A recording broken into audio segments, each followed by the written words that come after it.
NSC का IPO आने वाला है। एनएससी की आईपीओ की डेट्स अनाउंस होने वाली है। जब भी एनएससी के आईपीओ की बात आती है या फिर एनएससी का आईपीओ के रिलेटेड कोई भी मार्केट में न्यूज हो, तब तब आईएफसीएल लिमिटेड में भी एक अच्छा मोमेंटम देखने को मिलता है। अब भी रिसेंटली भी आईएफसीएल लिमिटेड ने एक अच्छा मोमेंटम कैरी करा है।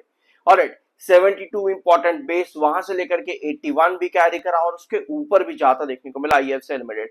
ये दो लेवल्स में लास्ट वीडियो लगभग 10 अगस्त को आप लोगों के साथ डिस्कस करा था आईएफसीएल लिमिटेड का। अब क्या हो रहा है यहाँ पर? यस, बिल्कुल आपको सही मालूम है कि एनएससी लिमिटेड जो है उसका आईपीओ सितंबर में आता देखने को मिल सकता है। बहुत सारी चेंजेस आपको देखने को मिल रहा है एनएससी से रिलेटेड। कभी आपको टेंटेटिव डेट्स देखने को मिल जाते हैं, कभी आपको टेंटेटिव लिस्टिंग प्राइसिंग देखने को मिलती है, या फिर ऑफर कहां पर देखने को मिलेगा वो प्राइसिंग देखने को मिलती है। बहुत धीरे धीरे करके अपडेट्स आ रही है मार्केट के अंदर एनएससी आईपीओ को लेकर के। अब मार्केट में इतनी सारी खबरें एनएससी को लेकर के हैं, तो आईएफसीएल लिमिटेड को क्या फायदा है, ये समझने वाली जरूरी चीज होती है। देखो, कई बार मार्केट में क्या होता है ना, रूमर्स होते हैं, रूमर्स के बेस में स्टॉक्स भागते हैं। कई बार कुछ स्टॉक्स होते हैं जो न्यूज के बेस पर चलते हैं, यानी कि उस कंपनी के बिजनेस फाइनेंशियल से रिलेटेड अगर कोई न्यूज हो तो स्टॉक्स रन करते हैं। कुछ स्टॉक्स अपने बिजनेस के ऊपर रन करते हैं, कुछ टेक्निकल पॉइंट ऑफ व्यू पे और कुछ चार्ट्स पे। यानी किसी ना किसी स्टॉक के भागने गिरने के पीछे कोई ना कोई रीजन होता है।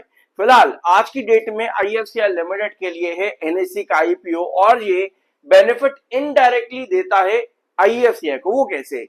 आईएफसीआई के पास में एसएचसीआईएल के अंदर कितना स्टेक है? 52.8% का स्टेक है आईएफसीआई, जो कि आपकी कंपनी जिसके बारे में हम बात कर रहे हैं। ये वाला डाटा मैं आपको पहले भी कुछ वीडियोस के अंदर बता चुका हूं, लगभग 2 से 3 वीडियोस मेरे अवेलेबल हैं चैनल के ऊपर। ये लगभग आज से 2 महीने पुराना वीडियो है।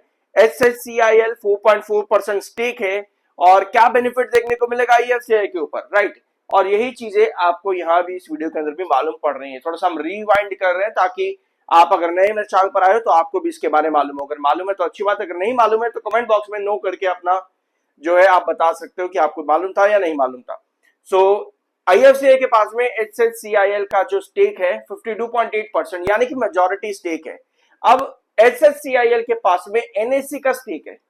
एचएचसीआईएल के पास एनएससी का स्टेक है, जो कि अभी अनलिस्टेड मार्केट से, यानी कि जब लिस्ट होगा तो उसका बेनिफिट किसको जाएगा? एसएचसीआईएल को, ठीक है। लेकिन this ownership structure gives IFCI an indirect holding of 2.3 to 2.4% in the unlisted share of NSE Limited. IFCI Limited के पास भी इनडायरेक्ट तरीके से NSE के अनलिस्टेड मार्केट के अंदर 2.3 से लेकर के 2.4% का स्टेक है। अब ये बहुत बड़ी बात है आईएफसीआई लिमिटेड के लिए, क्योंकि भैया इनडायरेक्टली आईएफसीआई लिमिटेड को एनएससी का आईपीओ से फायदा हो सकता है। अब जब कोई भी कंपनी अपना आईपीओ लेकर के आती है ना, तो क्या करती है, listing price, GMP, institutional investors, foreign investors, बहुत कुछ उस कंपनी के अंदर आता है, उस स्टॉक के अंदर आता है, और फिर वहां पर आपको उस तरह का तेजी भी देखने को मिलती है। यानी जो आपके अनलिस्टेड मार्केट है उसके अगर ऊपर प्राइस आ जाए तो वो एक फायदे की बात होती है किसी भी कंपनी जिसके पास ऑलरेडी उसके अनलिस्टेड स्टॉक है। तो आईएफसीआई लिमिटेड को यही बेनिफिट सबसे ज्यादा है कि जब एनएससी लिमिटेड का आईपीओ लिस्ट होगा मार्केट के अंदर, जब एनएससी मार्केट में लिस्ट होगा, तो आईएफसीआई लिमिटेड के पास जो स्टेक है, अगर वो स्टेक को सेल आउट कर दे तो वो उतना पैसा अपनी कंपनी के बिजनेस में फंड रेज के जरिए लगा सकता है। ये सबसे बड़ी चीज है आईएफसीआई में, जिसकी वजह से आपको एनएससी के आईपीओ के आते ही आईएफसीआई में तेजी देखने को मिल जाती है। कुछ और चीजें यहां पर देख लेना।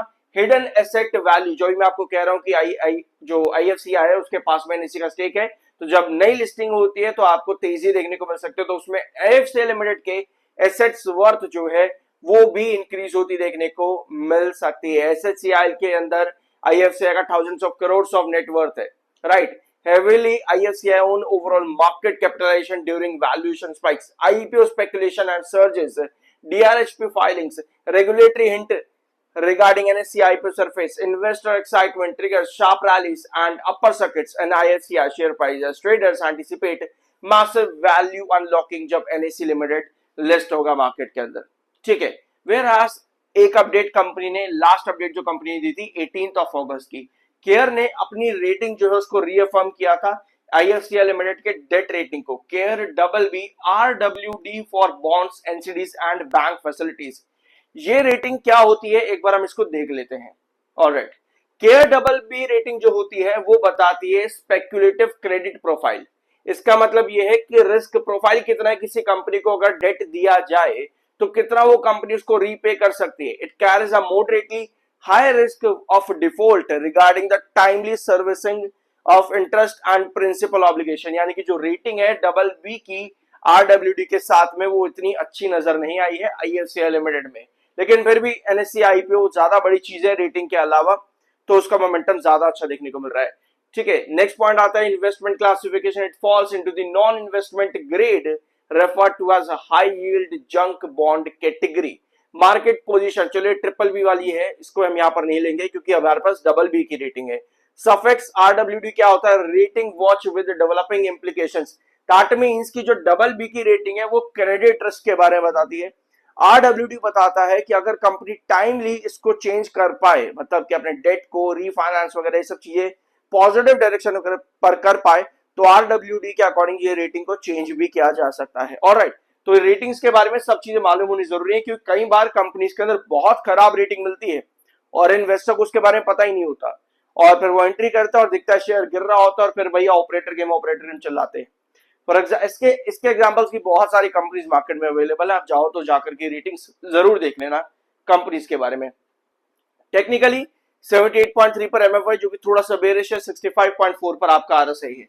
ठीक है, अब हम आते हैं आईएफसीएल लिमिटेड के चार्ट पे, और लास्ट वीडियो हम लोगों ने लिया था जब इसका प्राइस 75 रुपीज पर था, वहां पर हम लोगों ने डिस्कस किया था 81 रुपीज, और इस हफ्ते के अंदर अंदर 81 को क्रॉस कर दिया आईएफसीएल लिमिटेड ने और 85 रुपीज तक भी गया आज के सेशन के अंदर। 83.25 पर आपकी क्लोजिंग आई है। तो आज की जो दिन की कैंडल है, एक चीज नोट करना है, 75 के बाद में 81 रुपीज का जो प्राइस आज के दिन आया है 75 और ये 81, ये हमारा क्रूशियल बेस है 75 का, और ये मिड बेस हमारा है 81 रुपीज का। तो आज के दिन जो आपकी क्लोजिंग 83.25 पे है, ऑल्दो 85 रुपीज की भी ऊपर क्या वहां पर आज के दिन का हाई है, बट वहां पे सेलर्स बहुत ज्यादा एक्टिव होते देखने को मिले। तो मुझे पर्सनल लगता है कि एक छोटी सी रिकवरी, मुझे लगता है कि एक छोटी सी करेक्शन, सॉरी रिकवरी नहीं करेक्शन, कल के सेशन में देखने को मिल सकती है, यानी कमिंग सेशन में एक छोटी सी रिकवरी 81 रुपीज के पास आसपास देखने को मिल सकती है। ये सिचुएशन बन सकती है सिर्फ और सिर्फ आज की कैंडल की पोजीशन की वजह से, जो कि ऊपर के लिए सेलर को इंडिकेट कर रही है। लेकिन उसके बाद में मुझे लगता है कि पॉसिबिलिटी ये है कि अगर करेक्शन आती भी यहाँ पर कमिंग सेशन के अंदर 81 रुपीज के आसपास, तो मुझे लगता है कि वो कहीं ना कहीं बाइंग प्रेशर बना सकती है आईएफसीआई के अंदर। और अगर इस तरह की पोजीशन बनती है कि 81 के पास हम करेक्ट होकर के आते हैं और बायर्स वहां पर एक्टिव होते हैं, तो हम यहाँ पर एक्सपेक्ट कर सकते हैं कमिंग सेशंस के अंदर 87 रुपीज तक का टारगेट आईएफसीआई में। और उसके पहले मुझे लगता है कि छोटी बहुत करेक्शन देखने को मिल सकती है और 87 के टारगेट्स के पास में आईएफसीआई ज्यादा देखने को मिल सकता है। अब इस करेक्शन के पीछे दो रीजन, आज के दिन की कैंडल और दूसरा 7 EM और 21 EM के बीच का डिफरेंस। इस रीजन की वजह से मुझे लगता है कि छोटी सी करेक्शन के बाद वापस हमको बाहर की एक्टिविटी 87 तक पहुंचाती देखने को मिल सकती है। ठीक है, सब्सक्राइब कर देना अगर अभी तक नहीं किया है तो। अब आते हैं आपके लास्ट पॉइंट, कंपनी के नंबर्स के ऊपर। आईएफसीएल लिमिटेड टेक्निकली अगर आप देखोगे ना अपने फाइनेंशियल्स और फंडामेंटल्स के अकॉर्डिंग, कंपनी बहुत अनस्टेबल नजर आती है। कंपनी के पास ज्यादा कुछ नहीं है ये बताने के लिए कि आप मेरे में एंट्री करो, मैं आपको बढ़िया रिटर्न दूंगी। ठीक है, हायर हाइज लोअर लोस की कहानी, बुल रन के अंदर बढ़िया रिटर्न, बेयरिश मार्केट के अंदर बुरी हालत, और एनएससी के आईपीओ आने के बाद से आप मतलब एनएससी के आईपीओ से रिलेटेड न्यूज आने से तेजी, मतलब कंपनी के पास अपनी चीजें इतनी अच्छी नहीं दिखती है जिसकी वजह से मोमेंटम नजर आए। 2024 में भी कंपनी ने बढ़िया रिटर्न दिए थे, उसके पीछे के reason promoter via president of India holding बढ़ाना, ये कुछ रीजन थे। फिलहाल उसके बाद आपको फिर गिरावट देखने को मिली पूरा साल 2024 सितंबर के बाद से, फिर 25 में चेंजेस आए, फिर बाद में अभी 2026 में एनएससी के आईपीओ के आने की बातचीत चल रही है, तो फिर से आपको तेजी देखने को मिल रही है। वेरा जब हम बात करते हैं कंपनी के खुद के फाइनेंशियल फंडामेंटल्स की, अगर कंपनी एनएससी के आईपीओ के अंदर फंड रेस करने की कोशिश करे, मतलब कि अपनी कंपनी के अंदर फंड रेस करने की कोशिश करे एनएससी की मदद से, जो कि उसका स्टेक वहां पर है, उसको सेल आउट करके जो भी कंपनी कर पाएगी, पैसा आता है, कुछ भी फंड रेस अगर कंपनी कर पाती है वहां पे आईएफसीआई के अंदर, तो हम देखते हैं इसका बिजनेस किस तरह से एक्सपांड होगा। फिलहाल अभी के लिए इसके नंबर जो है बहुत ज्यादा अनप्रेडिक्टेबल है। कभी कंपनी एक अच्छा ग्रोथ दे देती है ईयर ऑन ईयर पे, कभी भैया बुरी हालत कंपनी की हो जाती है ईयर ऑन ईयर पे।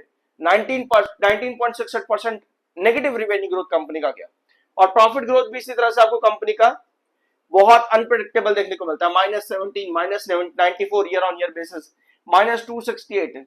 तो अनप्रेसिडेंटेड चीजें कंपनी के नंबर्स पर देखने को मिलती है। स्टेबिलिटी कहीं ना कहीं नहीं है, जिसकी वजह से कंपनी का पी रेशियो भी काफी हाई है, और यानी कि कंपनी का ईपीएस भी बहुत ज्यादा अनस्टेबल रहता है। सो ये था वीडियो ISA लिमिटेड का। कुछ नया जानने को मिला हो सब्सक्राइब करना मिलता अगले वीडियो में।